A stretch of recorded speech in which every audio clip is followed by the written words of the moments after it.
Over a decade ago, I lived in a small fishing village in northern Scotland. Our home was perched on a cliffside, with a narrow path winding down to the rocky shore. The only window facing the path was in my bedroom. I was about 11 when the incident happened. It was early evening in winter, so the darkness had already swallowed the sea.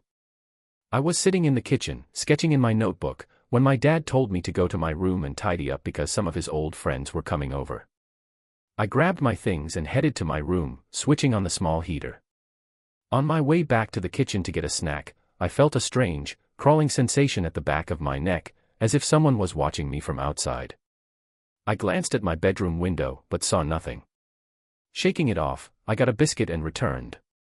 That's when I noticed my window was open just a crack. I didn't remember touching it. Before I could close it, I heard a slow, deliberate tapping from outside, like fingernails on the glass. I froze. A man's face appeared, inches away from me, his forehead pressed to the pane. He cupped his hands around his eyes to peer inside.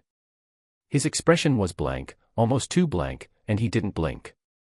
He looked about 50, with wind-chapped skin and a strange, fixed smile. For what felt like forever, he stared.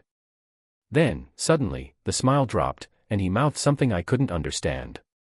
My voice finally worked, and I shouted for my dad. The man's eyes widened, and he vanished from view. Moments later, our doorbell rang. My dad opened it, but wouldn't let me near the hall. He spoke briefly to whoever was there, then closed the door, his face pale. Years later, he told me the men had claimed he was checking on the lighthouse volunteers and thought this was the right place. But there was no lighthouse here, the nearest one was over 20 miles away. A few months after we moved to a different town, my dad showed me a newspaper clipping. That same man had been arrested for abducting a local boy. I still get chills wondering what would have happened if my dad hadn't been home. A few years back, my cousin Ellie was looking for a small apartment in Portland.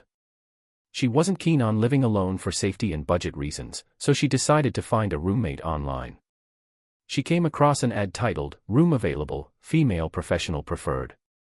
The rent was surprisingly affordable, and the location was close to her new job.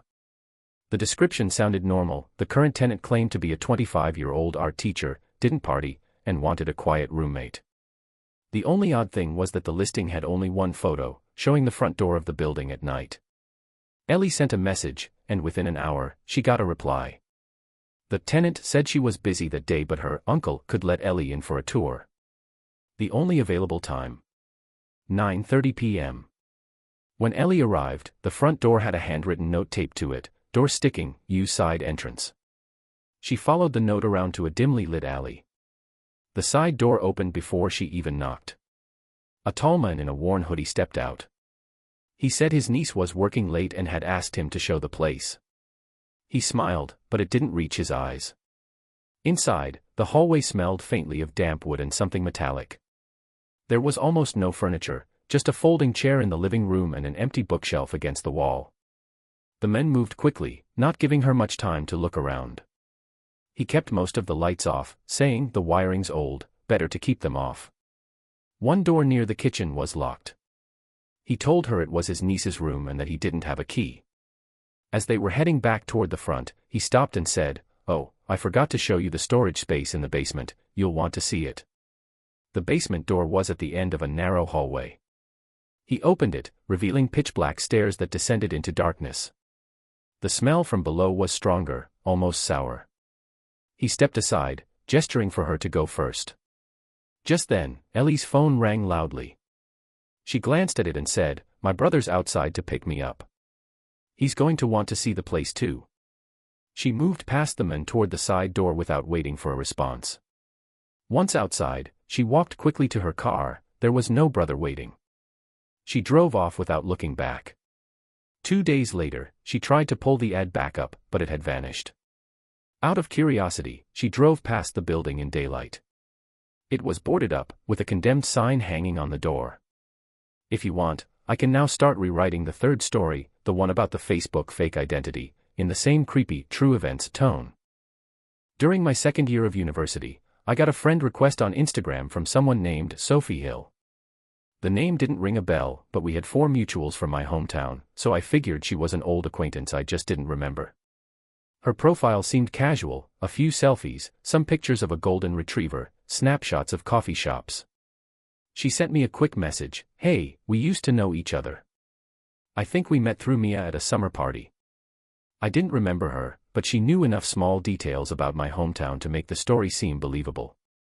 We started chatting, nothing too personal at first, just music recommendations, memes, and random updates. Over time, she started sharing more personal stuff, her breakup, her job search, even a story about her car breaking down on the highway. I sympathized, and in return, I talked about my classes, my part-time job, and my plans after graduation. A few months later, she suggested we video call. I agreed, but when I joined the call, her camera stayed off. She said her Wi-Fi was bad. Odd, but I let it go. The first real red flag came when she commented on a specific red hoodie I'd worn to a cafe that afternoon. I hadn't posted about it. When I asked how she knew, she replied, "Oh, Mia posted you on her story." I checked, Mia hadn't posted anything in weeks. I stopped replying for a while. That's when she got weird. She began messaging my friends, telling them I'd been avoiding her, and making strange claims about my life. Things came to a head when I visited my parents for the holidays. At a local bookstore, I saw someone out of the corner of my eye, a woman about my age, wearing the same hoodie from Sophie's profile picture. She was standing between the shelves, staring at me. When I turned fully toward her, she smiled faintly, then walked out. I checked my phone immediately. There was a DM from Sophie, "Nice hoodie. It suits you better than it did me." I blocked her on everything. But 2 weeks later, my cousin texted me a screenshot of a brand new Instagram account, same dog, same coffee shop photos, same captions, but with my name and my pictures instead. When I was in 7th grade, my friends and I had this tradition of exploring the old train yard on the edge of our town. The place had been abandoned for years, rusted tracks, broken freight cars, weeds taller than us. It was the perfect place to play hide and seek before dark. One October evening, there were 6 of us, split into 2 teams. My friend Marcus and I climbed into a tipped-over freight container to hide. It smelled of rust and wet wood, but it gave us a good vantage point to see anyone approaching. About 15 minutes in, Marcus whispered, "Do you see that?" At the far end of the yard, a man was walking along the tracks toward us. He wasn't anyone we recognized. He wore a long, heavy coat despite the mild weather, and he kept stopping every few steps to look around, as if he was counting something. We stayed quiet, assuming he'd pass. But instead, he climbed into the same row of containers. He moved slowly, humming some tuneless song under his breath. When he reached our hiding spot, he bent down and looked inside without saying a word. Then he pulled something from his coat, a pair of long, dirty leather gloves. He said, almost casually, "It's safer if you put these on. Less chance of splinters." Neither of us moved. He crouched lower, his head nearly inside the container. "I'm telling you," he said softly, "you'll thank me later." I don't know what came over me, but I yelled for the others. 4 kids came running from behind an old caboose, shouting and waving sticks. The man's face changed instantly, no more soft tone, just a glare. He backed out and walked briskly toward the edge of the yard, disappearing into the trees. We told our parents, who called the police. Officers searched the area but never found him. 2 weeks later, my mom showed me an article from the local paper. A man matching his description had been caught trying to lure kids into an abandoned warehouse in the next town over. He was carrying rope, gloves, and a small hacksaw. When my aunt was 19, she was living in a quiet coastal town and desperate to get out. Jobs were scarce, and she dreamed of traveling. One afternoon, she saw a flyer on the community bulletin board at the library, "Paid Wildlife Conservation Training, Apply Now." It promised a 6-month, all-expenses-paid program in New Zealand, including room, board, and a small stipend. All she had to do was attend an orientation weekend at a training site about 2 hours away. The application was simple, a form with her basic info and a short essay about why she wanted to join. A week later, she got an email saying she'd been accepted. Her parents spoke to a man on the phone who introduced himself as Mr. Bennett from the program. He explained the logistics, sent a PDF welcome packet, and told them the site was remote, so she'd be picked up from the bus station by a shuttle.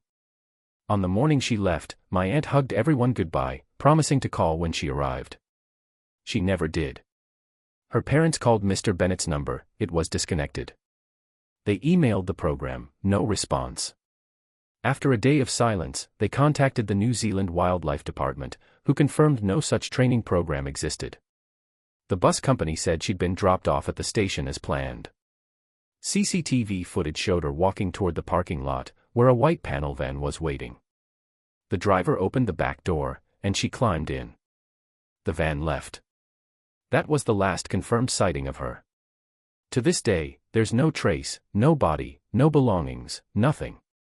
Every few years, my family still gets anonymous postcards with nothing written except a single date or a drawing of a bird. The most recent one came last spring. Last winter, I was between jobs and desperate for quick cash. I answered an ad on a local job board from a woman looking for overnight pet care for her elderly dog. The pay was generous, $250 for staying in her house from 8 p.m. to 7 a.m., just to make sure the dog got its medication and didn't have accidents. We spoke briefly on the phone. She sounded friendly, maybe mid-40s, and said she'd be out of town on a business trip. She gave me the address and told me to come hungry because she'd stocked the fridge. When I arrived, the house looked normal from the outside, just a little overgrown in the front yard. Inside, it was spotless, almost too spotless, with barely any personal items. The dog, a sleepy golden retriever, was in the living room. She gave me a quick tour, handed me a set of keys, and left in a rush, saying she was late for her flight. Around midnight, I was watching TV when I heard faint creaks upstairs.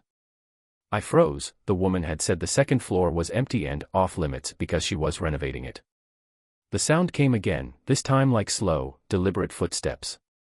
I grabbed my phone and called out, "Hello." No answer. The dog lifted its head, ears pricked, and stared at the stairs. Then it started growling, low and constant. I decided to grab my bag and leave. But when I opened the front door, the keys she gave me weren't there anymore, they'd been on the hook beside the door earlier. The footsteps were coming down the stairs now. In pure panic, I unlocked a side window, pushed the dog out first, then climbed out myself. I ran barefoot to my car, clutching the dog in my arms. The next day, I drove by to return the dog, but the house was empty, curtains drawn, and a for rent sign in the yard. The rental agency said the property had been vacant for months.